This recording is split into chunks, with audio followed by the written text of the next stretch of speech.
Good morning and good day, everyone. Welcome to the Dolby session on shifting paradigms in audio and video. My name is Patrick Rossi. I run our commercial partnership team, and our job on that team is to manage our relationships with our partners that create and distribute Dolby experiences and play them back on different devices, such as televisions and phones and computers and game consoles. And we'll talk a little bit more about that as we go along. I've been with Dolby about 17 years, and I don't have a technical background at all. And the secret to longevity at Dolby, with being around for a long time without a technical background, is to befriend those that do and be very close to them and appreciate them very much, because they are the ones that create the magic that we get to bring out into the marketplace and partner with all the great companies that we partner with. So today we are going to talk about the journey that we've been on over the past number of years to reinvent and reimagine how audio and video are created, completely reimagine that. And two of the people that are very responsible for what's happening out in the marketplace with those experiences are here with us today. We are going to start with audio, and Dr. Rhonda Wilson is going to lead us in a discussion about that. Rhonda has been a colleague for some years. She is an AES fellow, and she leads the Dolby audio research team in Sydney and in San Francisco. And a particular area of relevance that she's driving right this moment is our research into immersive audio experiences, especially for music, which is a completely new thing that we're doing that we're super excited about. Dr. Samir Hulyalkar has also been with Dolby for quite some time, on the order of 10 years. And Samir came into Dolby, the venerable audio company, with a video mindset and a video background, and he has completely led a transformation of the perception of Dolby out in the marketplace and what we're capable of doing with experiences, not just in audio, but for video as well, and in driving Dolby Vision. And he's going to talk about that.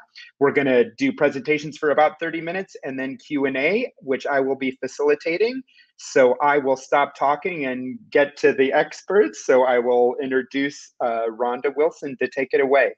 Yes, and thank you for the introduction, Patrick, and thank you so much to all the organisers of this event, and thank you so much to the audience for spending some time with us to learn more about what we do at Dolby. I'm going to spend the next 15 minutes or so giving a very high-level introduction to Dolby Atmos, and also going through the sorts of skills and areas of expertise that our researchers, scientists, and engineers need in order to invent and implement Dolby Atmos. So we first introduced Dolby Atmos in the cinema space, and the key paradigm shift was the introduction of audio objects. Many of you will be familiar with spatial audio described in terms of a channel-based audio description, and the most prevalent formats are 5.1, where we have left center right, left surround, right surround, or 7.1, where we have add in the left rear and the right rear. But the key move forward with Atmos was to introduce an object-based format. So rather than in the channel-based format where the content creator has to think about how will I spread a sound over various channels to create a spatial effect, in the object-based description, we can think about here's the sound, and now I can describe the position where I'd like to place it.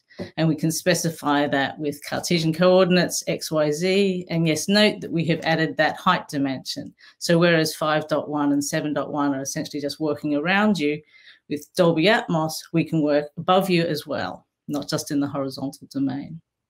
And by having this object-based format, we give a lot of freedom to the content creator.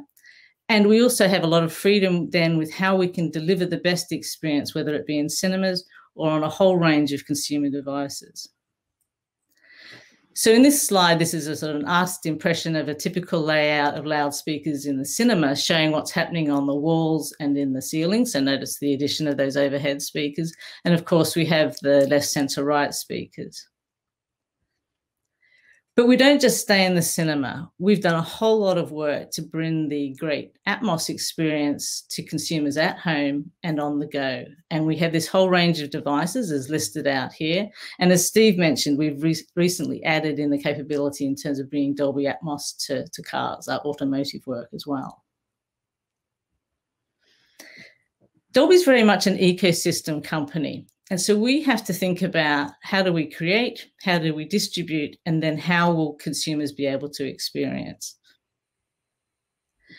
So what do we need amongst our researchers and scientists and engineers in terms of know-how in order to bring about such an experience and to bring to life that ecosystem? There's a few key areas of fundamentals that we combine in order to do our work on algorithm invention and development. So in terms of fundamental areas, it's really important that we have a good understanding of the human perception of sound. So thinking about the psychoacoustics and neuroscience. We have to know about the physical properties of sound, the acoustics and electroacoustics.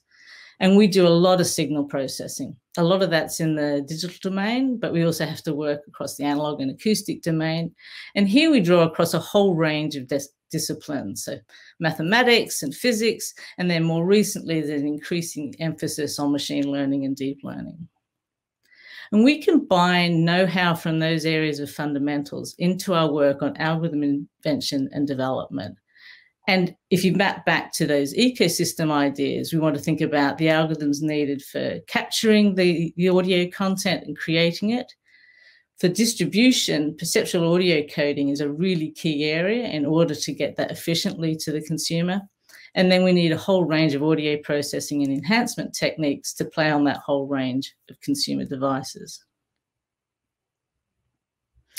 And as well as the algorithm development that we do so much of in sound tech, there's also an enormous amount of engineering that's needed to take those algorithms out into all the many different products that they will be used with the consumers. And so in terms of core skill sets, it's computer science fundamentals that we're really looking at. And I think that's something that David mentioned earlier on in his opening address. And then there's a whole range of languages and technologies that we're using. And there's quite a variety that we have to think about, whether, the sorts of things you'll need to work on mobile devices compared to what you need to work on, say, a streaming service. And of course, it's beneficial if the engineers working on these products have domain knowledge, both about professional and consumer audio and about the product spaces that we're taking our delivery through. So a little bit more about these three stages of our ecosystem. So for create. So with Dolby Atmos, we're already familiar with working with digital audio workstations and working on a dub stage. And we added in a Dolby Atmos renderer and also extra capabilities in the workstation so we could get all this information about audio beds and audio objects, the sound and the metadata that goes with them to bring them into our Dolby Atmos renderer. And then we have a range of different monitoring setups. So of course, in the cinema space, it's about the speaker monitoring. And it's the job of the renderer to do the work of rendering that information about sound and location in the best possible way, whether it's 20 loudspeakers in your cinema or 64 loudspeakers, or a 714 setup, say, for a music studio. And we also have in that the algorithms for rendering to headphones, so rendering that spatial information to headphone. And that's been something that's been of increasing importance in the last year, that in order to get music content created and the mixers couldn't go into the studios, being able to work with the binaural rendering was absolutely essential to being able to produce that content in the last sort of 12, 14 months.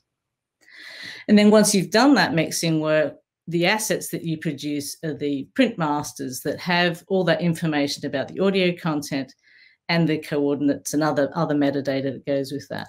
And we can also make channel-based deliverables, say for 7.1 or 5.1 productions. This slide's giving an idea of the visualization of the renderer that the content creator works with. On the left, it's showing the visualization that you'd work with, say, in a cinema space. So you can see the screen at the front of the room depicted there. And then on the right, we have more for what you'd work with, say, in a post-production studio or at home. And particularly for when working on headphones, having the visualization of the listener is also key to that work. So the mixer's done their work, and now we've got these files with a great deal of audio content. To get it to the consumer, we've got to work on a whole variety of distribution methods. But the core sort of algorithm side of things that underlies that is what we refer to as perceptual audio codecs. And this has been a key piece of technology preceding Dolby Atmos, but continues to be even more important as we work on Dolby Atmos. The top part of this diagram is showing what we need to do on the encoder part, and the bottom part is showing what we need to do on the decoding part. And the key points to note is that the bit stream to the decoder, we want that data rate to be massive lower, orders of magnitude lower than the data rate of all that audio input that's coming in from the Atmos content creator. And the keys to being able to reduce that data rate is to understand human perception and model that in our perceptual model to work out, are there some parts of the signals that are not audible in the presence of other signals? So we can remove that as irrelevant information. And we also want to use our mathematical understanding of signals as to how to best represent that in the time or the frequency domain. So two key properties that we model in terms of thinking about how can we compress this data rate down are frequency masking and then time domain masking. So the key with frequency domain masking is in the presence of a signal, say shown on this graph, a 500 hertz sine wave, is that when you have that at a certain level, you don't hear signals that are below these other lines in the graph. So as the signal increases in level, then more and more signals at other frequencies are masked. So there's no value to the human listener to being able to send that. So we can save data in that way. And another way we can save data rate in terms of taking advantage of time domain masking. That mainly happens after the occurrence of a transient, but there's also a little bit prior to that. So this sort of know-how on both the perception of the listeners and also mathematical know-how are all the sorts of tricks we play in order to compress our audio in an effective way. And then onto the experience side. Here we're looking at a whole range of skills that are needed, because the experience in terms of Atmos in many ways starts with the content creator. How are they going to capture the signals? How are they going to mix the signals together? And that, as well as knowing about the mixing techniques shown earlier, you also have to think about large room acoustics, small room acoustics. And then when we want to bring it to the home, we also have to think about small device electroacoustics and the acoustics even of the human head and torso and outer ear. So small device electroacoustics is highly relevant as we think about how to get the most out of mobile devices. And when it comes to binaural rendering and wanting to be able to get the spatial, immersiveness of Atmos into what you can hear on headphones, we need to understand the acoustics of the human head and torso and also the outer ear. Another area where we bring a lot of expertise in terms of bringing this to the consumer and bringing the best experience is how to get the most out of acoustically challenged devices. So if you think of the capabilities of the drive units in your mobile phone or in your headphones or in the very thin loudspeakers, the very thin TVs that you'll be watching your Dolby Vision on, compare that to the sort of loudspeakers you've got in the cinema dub stage. There's just a huge difference in capability. But we still want to get the best possible Atmos experience out of those devices. And so we do a whole lot of understanding in terms, again, of the perception and the devices to achieve that. And one particular element I want to point out is the volume leveler. So here we think in terms of the loudness domain, so a perceptual domain, rather than just say amplitude or sound pressure level, because we want to preserve the timbre even as you bring level down, and we also want to preserve the whole sort of spatial effect even as you move the level down. And that's one of the key techniques, again, started the development before Atmos, but really relevant to getting the most out of consumer devices and delivering that excellent experience to consumers.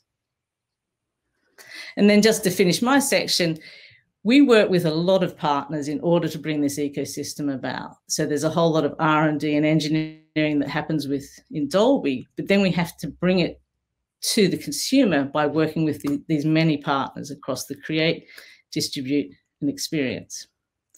So with that, I'll hand back to Patrick, and then we can go on to Dolby Vision. Fantastic, thank you, Ron. That was great, and I look forward to some Q&A.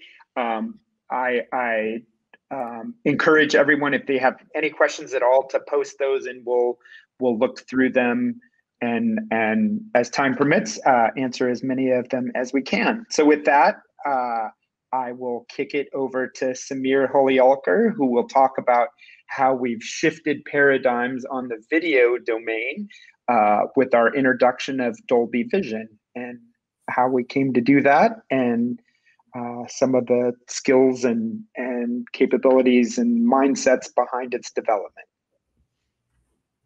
Thank you, Patrick. So as Patrick mentioned, I joined Dolby about 11 years back, actually. Dolby had been known primarily as an audio company. So I think the charter was, can we do something in video? And so I'll kind of talk a little bit about what we have gotten to in the last 10, 12 years. And hopefully that makes a lot of sense to you all. So one of the key premises that we go within our group is to actually deliver what we call spectacular experiences that transcend expectations. It's actually really important to think about this is, as Rhonda mentioned, we want to have a spectacular experience, but also on all devices, not just on the best device, but also on, say, low-end or consumer device as well. And so that's the premise that we start off with. When we start thinking about how do we actually enable spectacular experiences, we decided on the outset that we want to focus on technologies that actually result in a paradigm shift. What do I mean by paradigm shift? What I mean by that is that consumers should be able to demand this new experience. They should look at it and they say, oh my God, this is really different. And this is what we did when we started with Dolby Vision. We actually built a display. And on that display, we had Dolby Vision. And then we had what we call standard dynamic range, which is today's experience. And one of the quotes that we got very early on was from one of the Hollywood person out there. And she said, even a potted palm can tell the difference. So that quote has stuck to my head all this time, because that's what we think about. It's something that is so amazing that people say, oh yes, I want that. So the second premise within this paradigm shift is we want to create value that's not just for Dolby, but for all of the companies in this industry. So it is for creatives. We call creatives are the ones that they actually create the content. These are essentially broadcasters. These are OTT providers. These are content, the companies that are involved in the content creation part of it. These are companies that are involved in the playback part of it, like set-top boxes and consumer electronics. So we want to enable all of that, and everybody realizes that value. And finally, we want to actually really change the way things are being done. And that's what we wanted to get into. And I'll go through that in more detail with Dolby Vision. And so how did we actually achieve that? We looked at more of an end-to-end approach. We didn't go in and say, hey, can I make a TV look better? We didn't go and say, can I make a better piece of YouTube content or something like that? What we looked at was, can I make the content look better on a TV, on mobile, or on a PC, or on a set-top box connected to a TV via an AVR? All of these things we wanted to actually look at. And we really have a wide range of expertise within our team. because we need to really understand the pain points of each and every group within this entire ecosystem, as we call it. We have to be very involved in cross-disciplinary engagement. Basically, we need to know a lot about what Netflix does when they are actually encoding content. We need to know a lot about how LG creates OLEDs, for instance. So it goes across a broad range of technologies. And we really want to also think about, we can't do this, what I call revolution, everywhere on day one. We need to actually scale starting with something and then scale broadly, and thereby bring the experience to everybody. So that's really the kind of the philosophy behind the imaging research. So I'll get a little more. So what we do is we actually start from a research, and then we get into product development. Specifically in Dolby Vision, we focused on the biology behind the vision, looked at what does an eye perceive. And then we moved with key industry movers from content creation to playback. We worked with standard bodies. And then we finally provide means of certification for all the products that go out, so that we maintain a quality level that goes across all of these functions. And so Rhonda already mentioned that we kind of look at our entire ecosystem in terms of three areas: content creation, content distribution, and then playback. And obviously, we focus on technologies that help create highly compelling content. We focus on means of distributing content, things like image compression, things like rendering. We leverage standards bodies wherever we can, because we'd like to leverage all the know-how from the world. But we also plug in gaps that these standards do not have. And sometimes we are way ahead of the standards. And then we work to get our IP into the standards as well. And we focus on technologies that ensure that the quality is maintained throughout the pipe. And that is, I think, our key value. We ensure the quality of what I call the artistic intent. We maintain the artistic intent all the way from, say, somebody like Steven Spielberg's looking at stuff and making sure that that same stuff, you can watch it on an iPhone. So the things that we started off, as I mentioned, about 11 years back, we started around things like autostereoscopic 3D. We tried that for a few years. And then we moved into Dolby Vision, and I'll talk a little bit more detail into it. And then we have a more breakout session where we go into a lot more detail. So I encourage people who are interested into that to join that session. We are actually also looking at AR, VR as our next generation beyond Dolby Vision.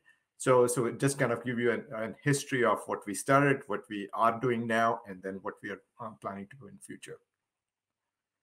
So in terms of what is Dolby Vision? Okay. So we are all very familiar with pixels.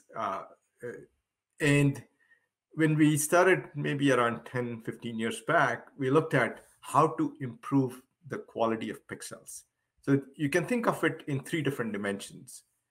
One dimension is what's higher resolution. And if you remember, we kind of went with 1080p devices to 4K devices, and now we are heading towards 8K devices. So we call that the axis of improving resolution. We also went into improving the frame rate, which is what we call faster pixels.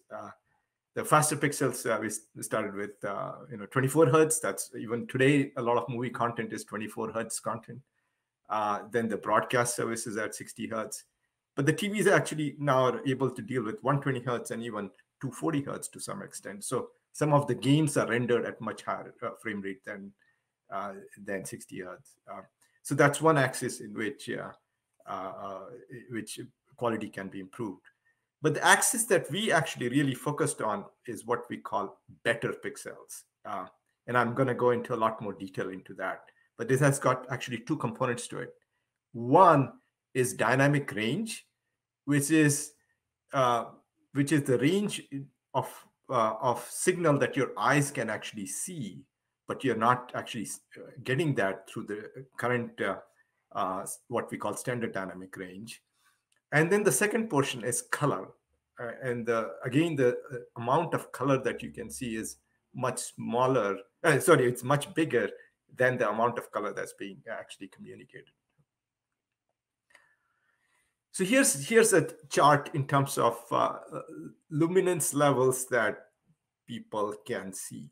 It's actually pretty amazing. We have these amazing amazing devices with us, with our eyes. You can actually see absolute black if you're really, really, if you can actually see photons as well. And you can actually see the sun, albeit your eyes can get burnt with 1.6 billion nits. That's the kind of range we can actually see. And of course, the more comfortable range is a lot smaller. And what also happens is our human eyes can actually, our ranges actually change as the ambient light is there. So we have usually about 6 degrees of free range, 6 orders of magnitude of range, and it's dependent on the ambient level. So for instance, if it's really dark, your range is only up to a certain level, and if it's bright, you really cannot see very dark objects. However, you can see that today, the standard dynamic range, the standard is about 100 nits. I mean, that's like minuscule compared to this, the kind of range that we can see. So you can clearly see we are sending a signal which is really, really a much smaller range than what we can see. Okay. So what we did was we built a projector. This is kind of cool. We built a projector, and we actually put that image on a small LCD screen. And we had now the capability of going from up to 20,000 nits, not 100 nits, but up to 20,000 nits. And we asked people to say, how do you like 20,000 nits? And we went through a whole consumer study. That's something that we do a lot within Dolby Imaging, is we do a lot of consumer studies to figure out what's the right thing for us to focus on. And it turned out that for small objects, people actually drove, they thought 20,000 nits was actually pretty good, and they wanted to see that. But for, of course, larger objects, 20,000 nits was not really acceptable. And based on that, we built a display which went up to 4,000 nits. And what we found that when we showed images on this 4,000 nits monitor, people started feeling that it's more 3D, even though the display was actually 2D. The reason for that is that people perceive depth in terms of the range of, or what we call dynamic range, the delta between the brightest and the darkest objects. And that to us was a big indication that we were onto something. The next portion that we looked at was the color gamut. So on the color gamut side, our color gamut, today's range is what's called Rec 709, which is fairly small range actually. The human vision can actually see colors which are much wider than Rec 709.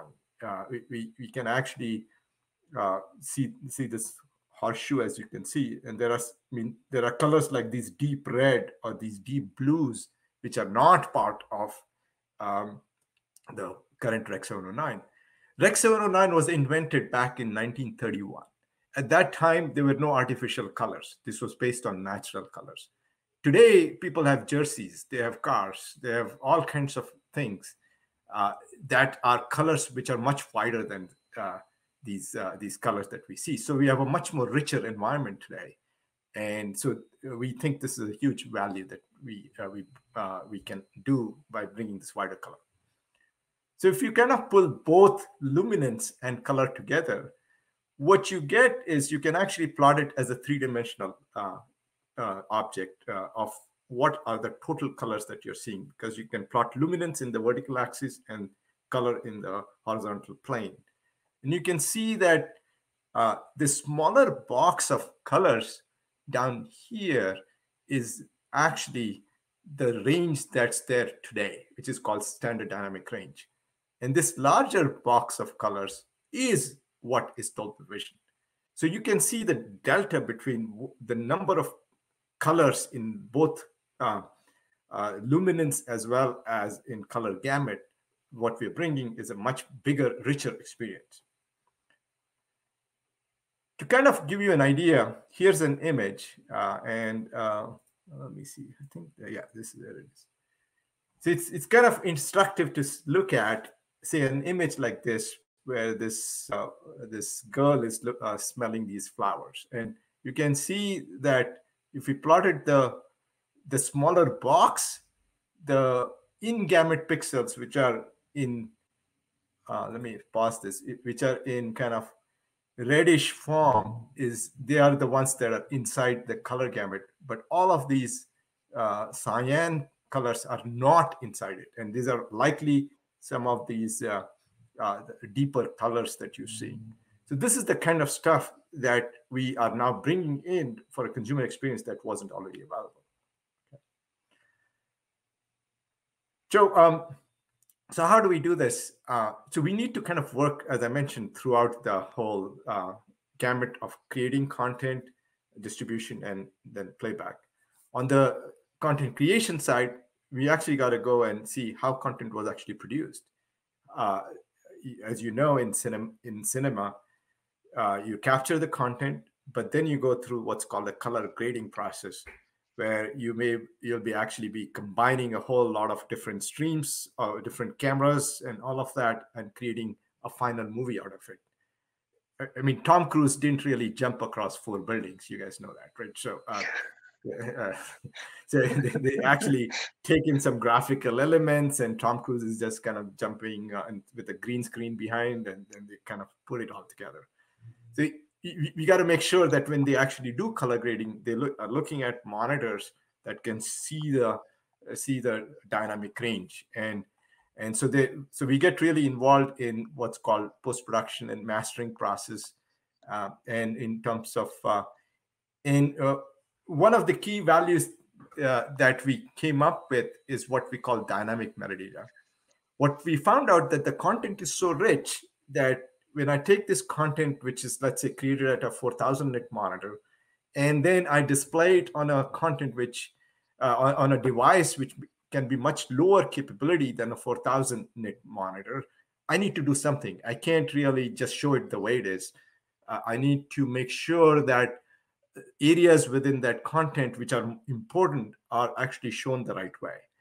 And to help that, we created this dynamic metadata which describes the content and a way of rendering at the end device, which takes this dynamic metadata and renders it in a way that is faithful to the artistic intent. And this is where a lot of technology detail is there, which we will discuss it more in the so again, a plug for my for our session in the afternoon. So how did we actually start? So we started with fairly simple stuff. We worked with the camera on set, and as I mentioned, we did the color grading. So we worked with companies like Sony Pictures, Warner Brothers, with Netflix, and Universal and Amazon, and we got them to actually create content in a different way.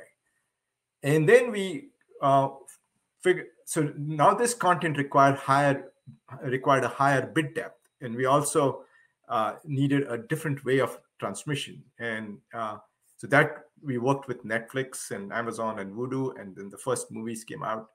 A lot of different content was created.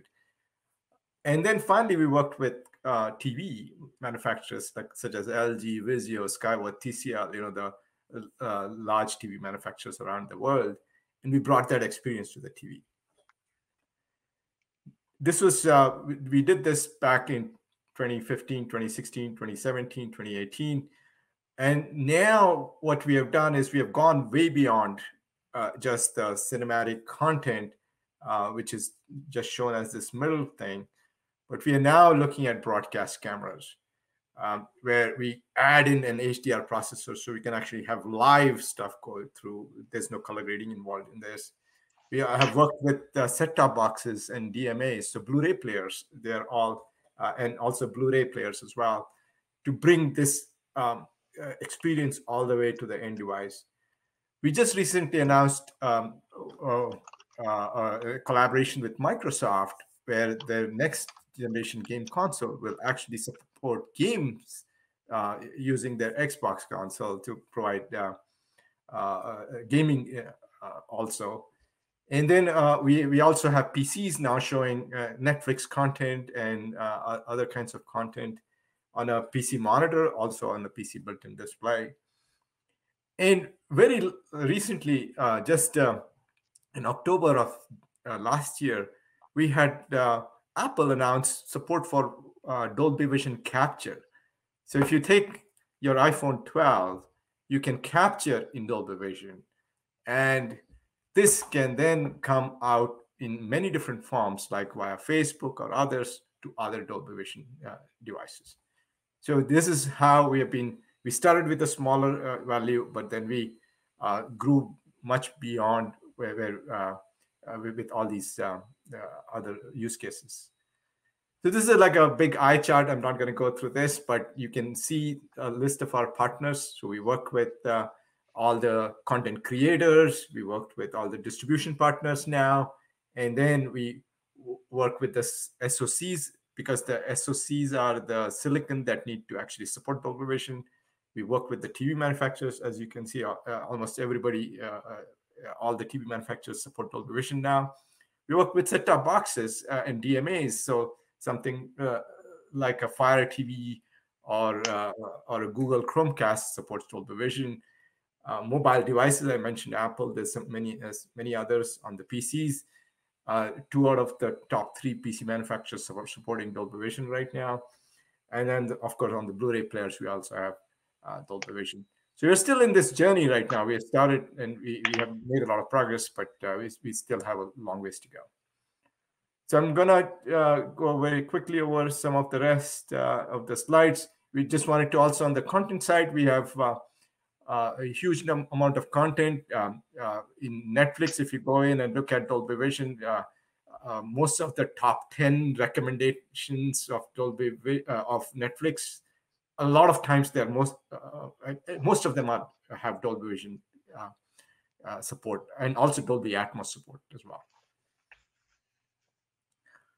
And we also took the Dolby Vision technology and the Dolby Atmos technology, and we put it all in Dolby Cinema. That was actually our first foray. And so we brought it all together in one place where we have this amazing experience. So it starts with the cinema. So you go and watch it in the cinema, and then you can also watch things at home.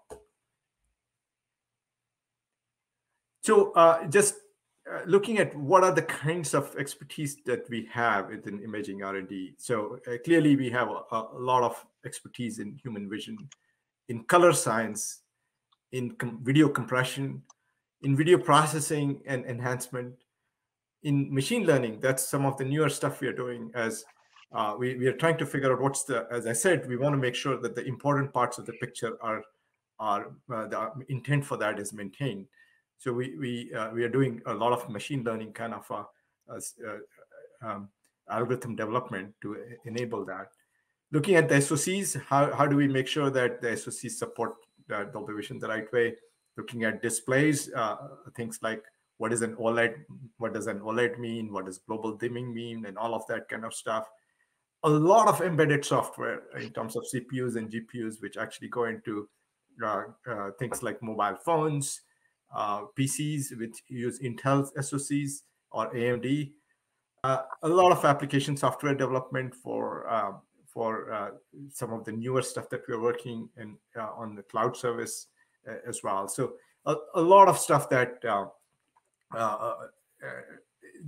what we do require this kind of expertise. And finally, probably one of the most important areas is quality assurance, or Q&A as we call it. So normally we require almost 1.5x the number of engineers as QA, because all of our products need to go through a very comprehensive QA to make sure that our quality is maintained. So that's it from me. So I'll send you back back to Patrick to take us to the Q&A section. Awesome. Thank you, Samir. That was fantastic. I will attest to how difficult it was at first to get resources and get people excited about investing in video. And if you look at our ecosystem slide now, it's a super, super important part of how we come out to the market and what we're trying to do for everyone in that ecosystem. So hopefully you all that are listening can have Dolby Atmos and Dolby Vision experiences through any combination of the things that you saw. So I'll continue to encourage questions. We have a few, so I will start with those.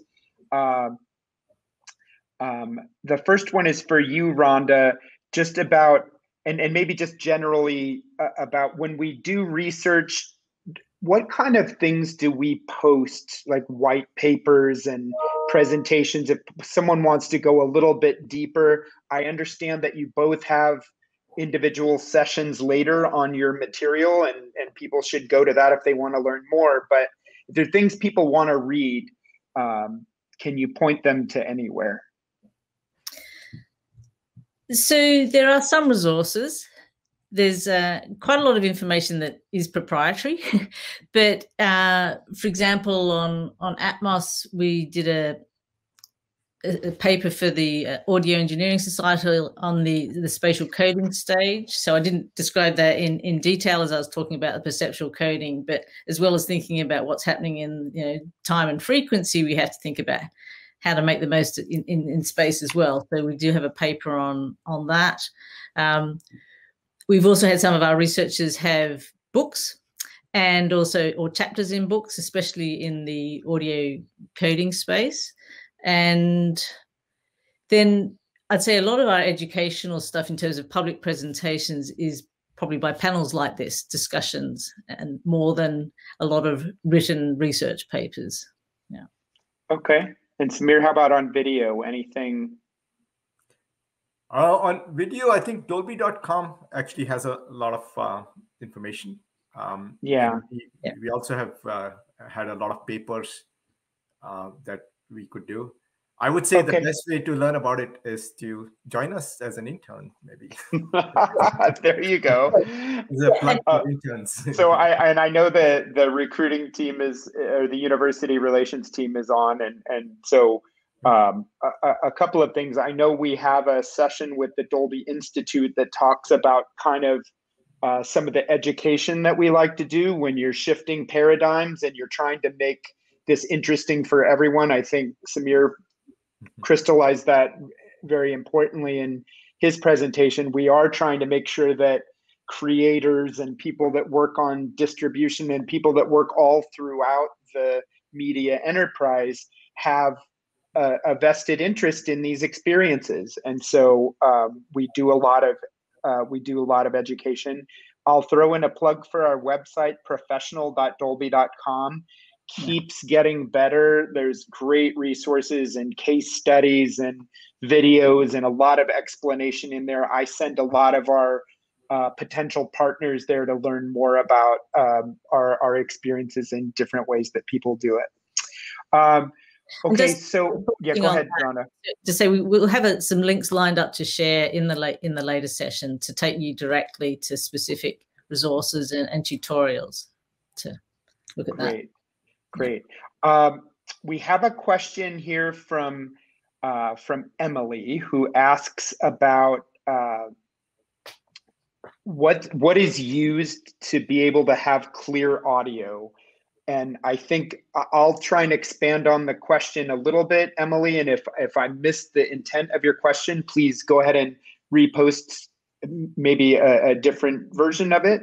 But the way I read your question, you're trying to understand, like, what techniques do we employ to ensure that audio can be created, distributed, and played back without static or without volume, like in a consistent way, without having volume leveling problems, etc. So I'll just put that out there, Rhonda, and you can give it your best shot.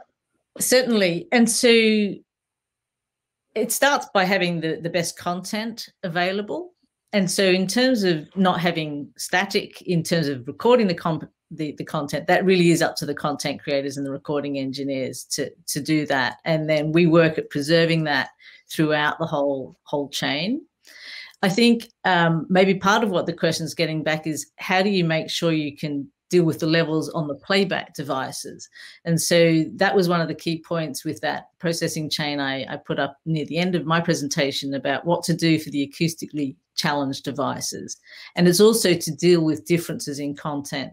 So I mentioned the volume leveler. So part of that is about, some content might come across, hopefully not when it's gone through the whole Dolby system, at a very low level, and so you need to bring it up, or the ads might still be coming through too loud, so you need to bring it down. So that's as you go from sort of program to program.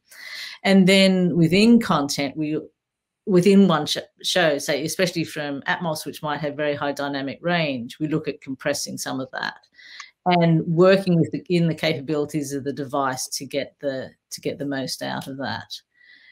And another particular step in that is in our playback, but also in our encoding systems, is in terms of dialogue enhancement. So, dialogue is obviously such an important part of many TV shows, many movies, that we have to make sure that gets through. And part of what helps with that is machine intelligence to recognize when it's dialogue, and to make sure that that's coming through at a reasonable level compared to other content. Great, thank you, fantastic. While we're waiting for other questions, I did have a couple of questions for you too. If you will indulge me, even though Samir, you ruined my willing suspense of disbelief by spoiling I thought Tom Cruise could do all that stuff. No. You both mentioned areas of research that were important to you, and they're, skills that you like to see, any combination of those as part of your team. You both have amazing teams that have created the present and are trying to create the future of audio and video experiences. What are some of the characteristics that you find helpful for the people on your team to have? Not necessarily hey, I'm a good audio coder, or I'm a good, video coder, or I have a great eye for color, but the characteristics that you think are important in working through and driving innovation. And as a follow-up on that, how can people develop those characteristics or demonstrate that they have those characteristics? And I'll start with you, Samir. Sure. So what I have found over time is that we are doing something new. So while we do need a base of experience, knowledge about, say, video and software and many other such fields, what I found that's really, really important is being very open-minded to go into new areas where you don't know much, but you got to go and start learning stuff, and being able to work with teams. So I think it's really, really important to be able to work with a broader team here. So these are the kinds of things that I actually find that are probably the more important ones, is being able to learn on the job, because I can tell you that I don't know about Dolby Vision as much as I would like to. And so there are areas that I don't know. And I'm like 100% sure nobody in my team knows everything about what Dolby Vision is anyway. So imagine somebody coming in and getting into Dolby Vision, they're going to have to learn so much to get started. And then Dolby Vision is not static, it's moving dynamically quite rapidly. So I'm really looking for people who would be actually willing to learn, who are motivated, and then work together as a team. And fantastic. Yeah, thank you. And how about you, Rhonda? Anything to add to that? So completely agree with all those characteristics. And I think another thing is the different perspectives, and it can be very easy as a technologist to get excited about a particular technology or a particular idea. And I think a key question that I'm encouraging in discussions with my team members is, okay, so if that idea works out, what will you be able to do, or what will Dolby be able to do, or what will the consumer be able to do that they couldn't do before? So what's it enabling? So not just get hung up on, oh, this is a bit of cool tech, but what does it help it achieve? And then also to be looking out for, if someone's doing something as a consumer or say as a content creator, is there something they can't do yet? And have them talk about it. I'm imagining being able to do this. And then it's our task is, okay, now I've got an idea of what they want to be able to achieve. How could I help them do that? Fantastic. If I could add just a couple other characteristics that I see commonly across even our most amazing leaders of research, and Samir demonstrated it here, and Rhonda has daily, is the sense of humility that we have, and the sense of awe about creating something new that's never been done before. But it's just the great thing about most of the things we do are are technologies that consumers are gonna use eventually, or be impacted by, and we're all consumers. So the passion is a really important characteristic too. So if you're thinking about your next career move or your first career move, having a passion about something and demonstrating that is a really important characteristic. And having a feeding, like, curiosity, like Rhonda was asking questions like, what can I do with that? Where can that go? That intellectual curiosity and a persistence to drive through any kind of barrier that you run up against, whether it's there's not enough funding for this project, or I can't make this work, or the way that people mix or color grade movies is done on a 100 nit panel, but I want to do more. You have to figure out how to break through that. So those are some of the characteristics that I think are important and pervasive across Dolby. Rhonda, you touched on something that I wanted to ask you both about, and you partially answered it, but I'll ask the question and then I'll have you start and see if you have anything to add, and then I'll go to Samir. How do you develop instinct about what might someday be interesting to bring to the market? Like what may be interesting, commercially, like that, hey, there's a business here somewhere, or just that it might have an impact on. How do you develop those instincts? I think you've got the key word there, develop. It takes some experience and practice, and I'd say a lot of that is to do with listening to the customers, whether it be the end consumer, the business customers, or the content creators. What is it that they're trying to do, and so how can you help them do that better? And then also to be able to step back and think, okay, I don't want to just solve that little problem. How could I make a paradigm shift? So the thinking bigger. And I think it only comes with practice and talking with people. And I think, like Samir was saying, team membership, collaboration, and not just within our teams, but across Dolby and with our customers. I think that's the way to develop those instincts. Okay. Thank you. How about you, Samir? Anything to add? I think Rhonda covered it really well. What I would add is think of yourself as a consumer as well. So, and how would you actually, when you look at it, and you obviously need to be very objective, how would you actually look at it and say, does this wow you, or does it like, it's a slight improvement? So we always kind of go with, does it wow you? And so that's the kind of metric that I personally use. I think obviously talking to customers is probably the biggest value that we have in some ways, because that's one thing that Dolby does bring is we have connections across the board, and we can then synthesize a vision that makes sense. No pun intended here. that makes sense for us. Beautiful. Okay, I did get another question in the chat, and thank you to Jeffrey, who would like to know how does Atmos possibly Dolby Imaging integrate with augmented, virtual, or mixed reality? What like applications do we envision, and then is this an area that we feel like we have something to deliver? And I will start with Rhonda.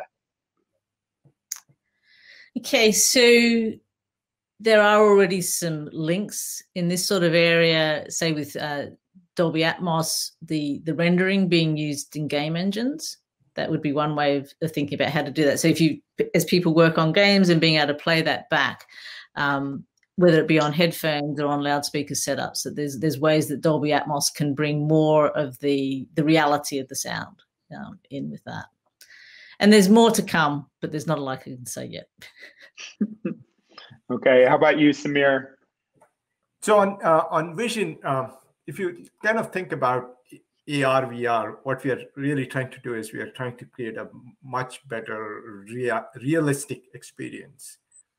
And as I mentioned earlier, high dynamic range is a really important part of having a much better experience. Something that when your eyes look at it, they say, oh, wow, yes, this is how the reality is.